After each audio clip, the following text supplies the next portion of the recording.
예, 부천 원미갑 출신 더불어민주당 김경엽 의원입니다.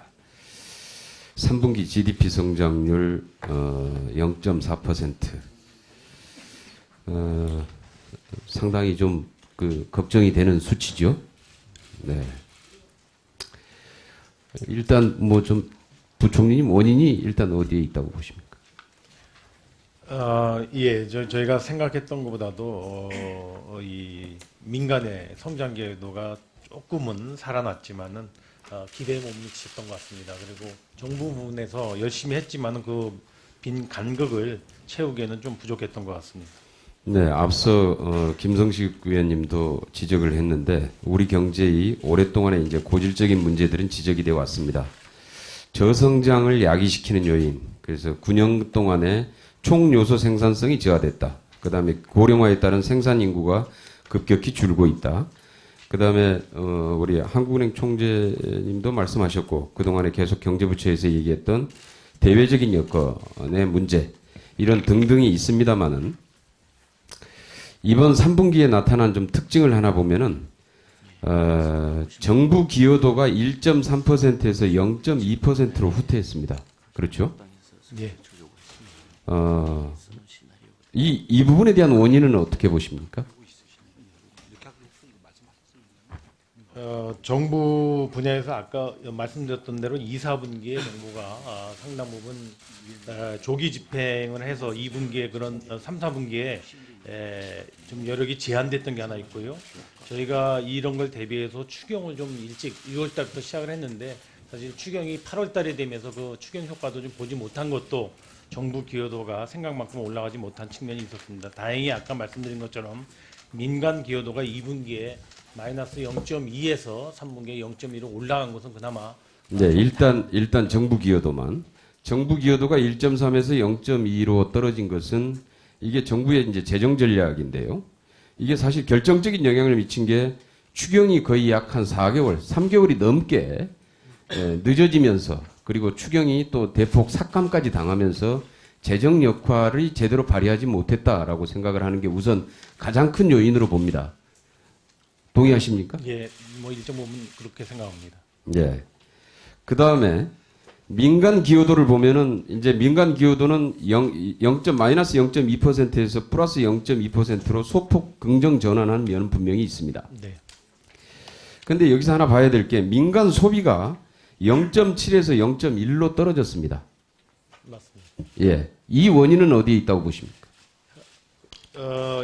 저희가 판단컨대는 이 승용차와 같은 내구재는 소비가 좀 탄탄한 측면을 보였습니다만은 의류 등과 같은 준내구재라든가 특히 해외여행이 줄어들면서 이 거주자 국외 소비가 줄어든 것도 저희는 원인이 됐다고 생각을 합니다. 그래서 아까 말씀드린 민간 소비가 0.1% 증가하는 데 그쳐서 좀 그런 영향이 있었던 것 같습니다. 예. 지금 민간 소비가 0.7에서 0.2로 낮아진 원인이 뭐냐?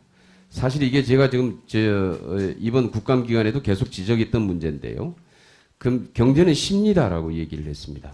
그런데 자꾸 경제가 위기다라는 걸 지나치게 확대 과장하거나 경제가 폭망했다, 뭐 파탄났다 이런 식의 자꾸 왜곡된 주장을 해버리면은 극도로 소비 심리가 위축되게 되고 그것이 바로 민간 소비로 바로 이어지고 있다라는 것을 여실히 보여주고 있습니다.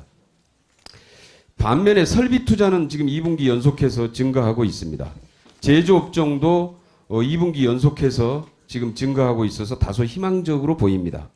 수출은 어려운 여건에서도 2분기 연속 수출도 증가해서 이것도 역시 네. 희망적인 요인으로 보입니다만 결정적인 요인이 아까 얘기했던 정부 기여도가 1.3에서 0.2로 후퇴하고 민간 소비가 0.7에서 0.1로 낮아진 것이 이번 3분기 GDP 0.4%의 결정적인 요인으로 작용을 했다고 보는데 동의하십니까? 예.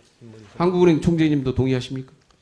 예, 뭐 항목별 분석 지금 의원님 말씀하신 대로 아마 그렇게 볼 수 있겠습니다. 바로 그렇습니다. 우리가 지금 경제 문제를 가지고 계속해 가지고 얘기를 하고 있지만은 정말 이 경제를 정확히 진단하고 여기에 대한 대책을 세우는 게 대단히 중요합니다. 그래서 지금 확장 재정을 계속해서 지속적으로 강조해 왔고 또 엊그저께 또 대통령 또 시정연설에도 이 부분을 강조를 했는데 혹시 이게 저희가 준비되어 있습니까? PPT가?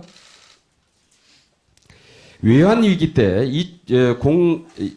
외환위기 때 대응을 보면은 민간 기여도가 마이너스 4% 떨어졌을 때 정부 기여도가 대폭 올려서 플러스 3.0 그래서 경제 성장을 일정 정도 받쳐주는 역할을 하게 됩니다. 즉 대폭적인 확장 예산이 실질적으로 이 당시에 예산안 증가율이 10%가 넘었는데요. 이런 확장 전략이 민간 기여도가 떨어질 때 받쳐주면서 실질적으로 성장의 동력을 유지했다 이런 얘기입니다. 그런데 지금 수준의 대응도 마찬가지입니다.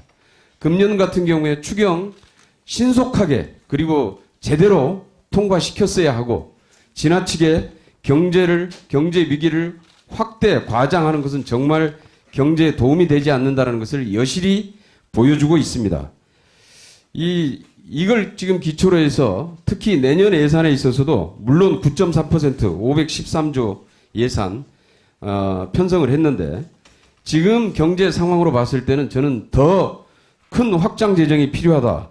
그래서 실질적으로 대외 충격의 파고를 막는 방파제 역할, 우리 경제의 활력을 살리는 마중물 역할이 필요하다고 생각을 하는데요. 부총리님 어떻게 생각하세요? 네, 의원님 그 내년도 예산 규모 결정할 때 어제 말씀드린 것처럼 저희가 지금 재정의 역할하고 또 재정에 처한 상황도 같이 종합 고려해서 저희가 최대한의 숫자로 9.3%를 설정했다는 말씀을 드립니다. 현재로서는 정부가 국회에 제출한 규모가 국회 심의과정에서 견지만 되더라도 저희는 내년 정책에 큰 도움이 될 것 같습니다. 경제와 관련된 가짜 뉴스에 대해서 강력하게 대응해야 됩니다. 지금 계속해서 어제도 말씀드렸습니다만 정말 황당무계한 수치와 위기의식들이 난무하고 있습니다. 전혀 지금 현재 경제는 심리다라고 했을 때 투자 심리 또는 소비 심리에 전혀 도움이 되지 않고 실질적으로 이 경제를 악화시키는 가장 큰 또 하나의 요인으로 작용하고 있다는 것을 여실히 보여주고 있습니다. 그래서 이 부분에 대해서 우리 기재부를 중심으로 해서 전체 정부 부처가 이런 경제 관련된 가짜 뉴스에 강력하게 대응해야 된다고 생각하는데요. 부총리 면회를 말씀해 주시죠. 예, 그 정확하지 않은 그런 팩트에 사실에 대해서는 내용에 대해서는 기재부로서도 정확하게 알릴 수 있는 노력을 최대한 전개하도록 그렇게 하겠습니다. 예, 감사합니다. 다음은 존경하는